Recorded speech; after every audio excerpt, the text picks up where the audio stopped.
Alors, maintenant parlons de l'alignement. L'alignement, pour comprendre, je vais ouvrir un test qui existe déjà. Voilà. L'alignement, comme son nom l'indique, il s'agit d'aligner votre test. Il s'agit d'aligner votre test. Donc, en bas, j'ai le bouton d'alignement ici. Ok? J'ai les boutons d'alignement ici, aligné à gauche, centré, aligné à droite, justifié. Donc, quand je choisis, je sélectionne par exemple le titre comme ça, le titre est aligné à gauche. Quand je clique sur centré, le titre vient au milieu. Quand je clique sur aligné à droite, le titre va à droite. Et quand je prends justifié, c'est-à-dire le titre va être aligné à gauche et aligné à droite. Vous voyez le test qui est là? Le test là est aligné comme ça à gauche. Quand vous voyez très bien, regardez à gauche, vous voyez c'est aligné, c'est sur la même ligne. Mais à droite, est-ce que c'est le cas? Maintenant, quand je prends aussi aligné à droite, vous voyez ici c'est sur la même ligne. Mais est-ce que de l'autre côté c'est le cas? Et quand je prends justifié, qu'est-ce qu'on constate? C'est aligné à gauche et c'est aligné à droite. Donc ça c'est justifié. Ok? Voilà. Maintenant, ici vous avez l'interligne. L'interligne c'est quoi? L'interligne c'est l'espace entre les lignes. Ok? C'est l'espace entre les lignes. Donc, pour changer l'interligne, je clique sur la flèche qui est là. Je clique sur l'interligne ici. Ok? Et ici, j'ai l'interligne de 1,0, 1,15, 1,5. Ok? 2, 5. Vous voyez, plus j'augmente, plus je descends, plus l'interligne, plus l'espace entre les lignes devient important. Ok? Et plus je monte, plus je diminue, plus l'interligne aussi se réduit. Mais l'interligne normale ici, c'est 1,50 et 1,15. C'est-à-dire vous choisissez entre 1,15 et 1,50. Minimum 1,5. Minimum 1,15. Maximum 1,5. 1,50. Ok? Voilà. C'est bon? Ok. Maintenant ici, après l'interligne, vous avez ici ce qu'on appelle trame de fond. Trame de fond vous permet ici de modifier la couleur derrière la cellule, si c'est un tableau, ou soit derrière le test. Ok? Derrière le test. Ça vous permet de modifier la couleur qui se trouve derrière le test. Donc ici, la couleur qu'on trouve derrière le test ici, c'est quoi? C'est blanc. Voilà. Donc quand je choisis le test comme ça, je viens trame de fond, je peux choisir une couleur bleue par exemple comme ça.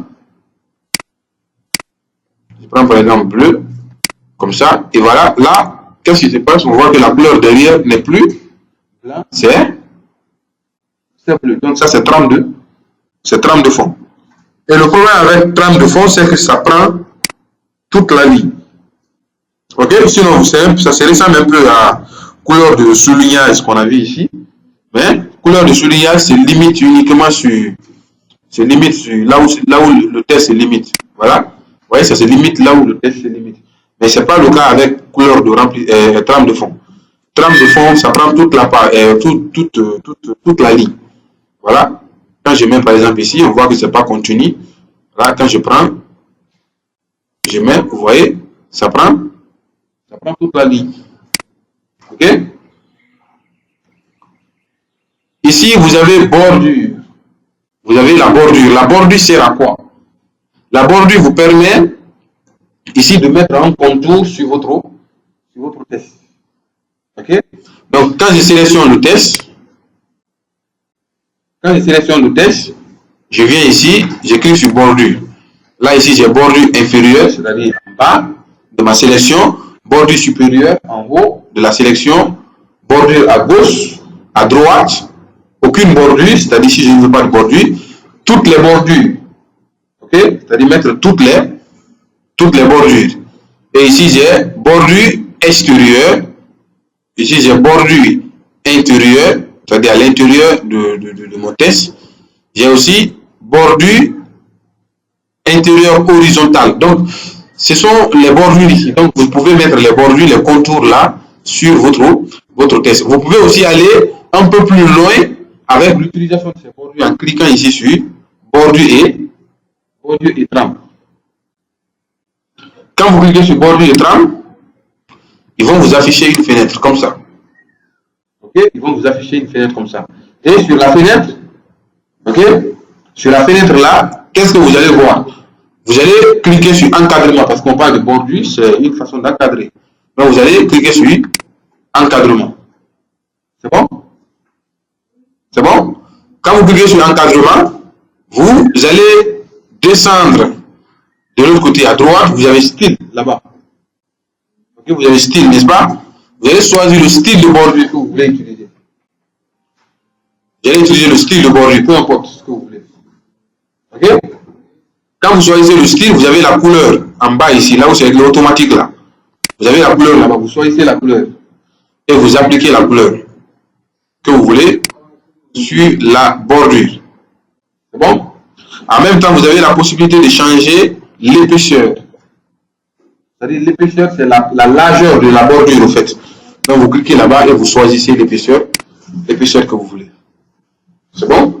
Et après, vous cliquez sur OK. Et vous allez voir, ça va s'appliquer comme vous avez choisi. Ça, c'est là. C'est la bordure.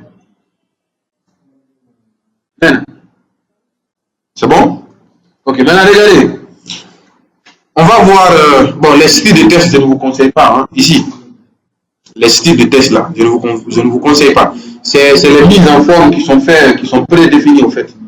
Mieux vaut faire vous-même vos propres mises en forme ici. Vous connaissez déjà comment mettre voilà, la police, la taille de police, la couleur, ainsi de suite. Donc vous-même, vous pouvez faire vous-même. Sinon, vous avez aussi les mises en forme. Vous voyez ici, non? Quand je clique là-dessus, ça s'applique. Vous voyez, ça c'est les mises en forme qui sont prédéfinies avec des styles. Voilà, différents. Donc vous pouvez voir si ça vous convient. Ok. Maintenant, on va voir rechercher, l'outil rechercher et l'outil remplacer. Rechercher vous permet de rechercher un mot ou une phrase ou une expression dans votre texte, dans votre document. Et remplacer vous permet de remplacer le mot recherché là par un autre mot. Je vais faire un exemple. Vous allez suivre, hein, parce que vous n'avez peut-être pas un test là-bas, mais vous allez suivre. Si vous comprenez, vous pouvez répéter à la maison. Ok? Ici, j'ai par exemple un test qui est là, et dans mon test, j'ai le mot, le titre déjà, c'est compte d'utilisateur. Donc, j'ai beaucoup de comptes dedans. Il y a beaucoup de mots là-bas, compte partout. Ok? On me dit de remplacer le mot compte là par profil. Ok? On dit de remplacer compte par profil. Maintenant, qu'est-ce que je vais faire? Ici, j'essaie que rechercher et remplacer sont liés. C'est-à-dire, pour remplacer, il faut d'abord rechercher. Ok? Pour remplacer, il faut d'abord rechercher. Donc, je vais commencer d'abord par rechercher. Donc, je sélectionne le test. Comme c'est tout le test, je vais faire la recherche. Je sélectionne. Donc, je peux faire, ici en bas, vous avez sélectionné. Vous cliquez là-bas et vous prenez sélectionner tout. Ou vous pouvez faire CTRL A. Ok? Vous pouvez faire CTRL plus A. Vous sélectionnez tout. Ok? Une fois que tout est sélectionné, vous allez cliquer sur rechercher. Quand vous cliquez sur rechercher, ici il y a une navigation qui va sortir de une boîte de navigation. Dans la boîte de navigation, là, vous n'allez rien toucher. Vous allez simplement saisir le mot que vous recherchez. Donc ici c'est compte. Bon, je vais saisir comme ça. Compte. Comme ça.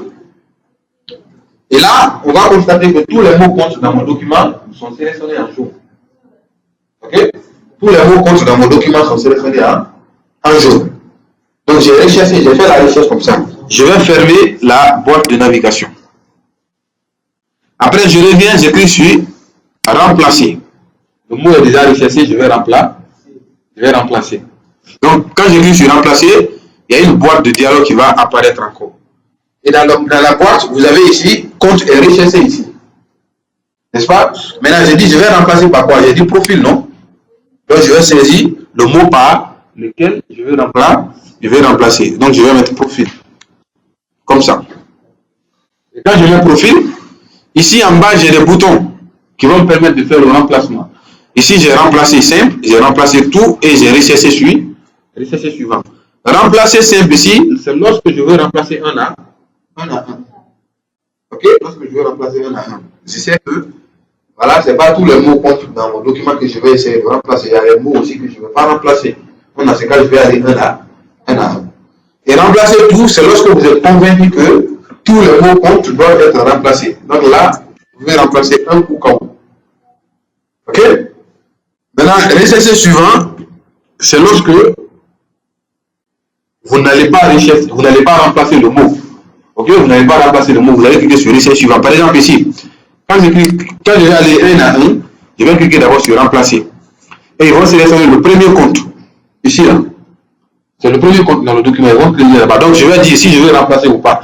Si je veux remplacer, je vais cliquer ici sur remplacer. Si je ne veux pas remplacer, je vais cliquer ici sur recesser suivant. Quand je clique sur recesser suivant, ils vont laisser le mot et ils vont m'envoyer un autre mot. Ils vont m'envoyer sur un autre compte. Donc, si je veux aussi changer ça, je vais cliquer sur remplacer. Si je ne veux pas changer, je vais cliquer sur recesser suivant. On me laisse ça, on m'envoie encore sur un autre compte.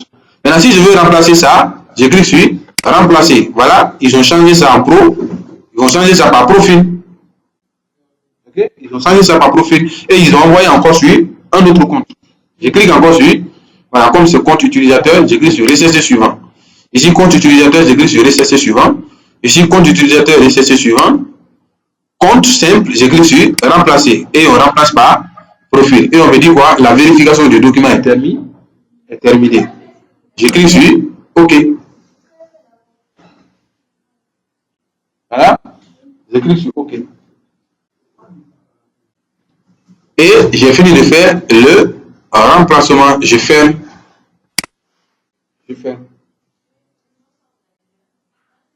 Un peu de temps quand. T'as faim? Tu n'as pas prié?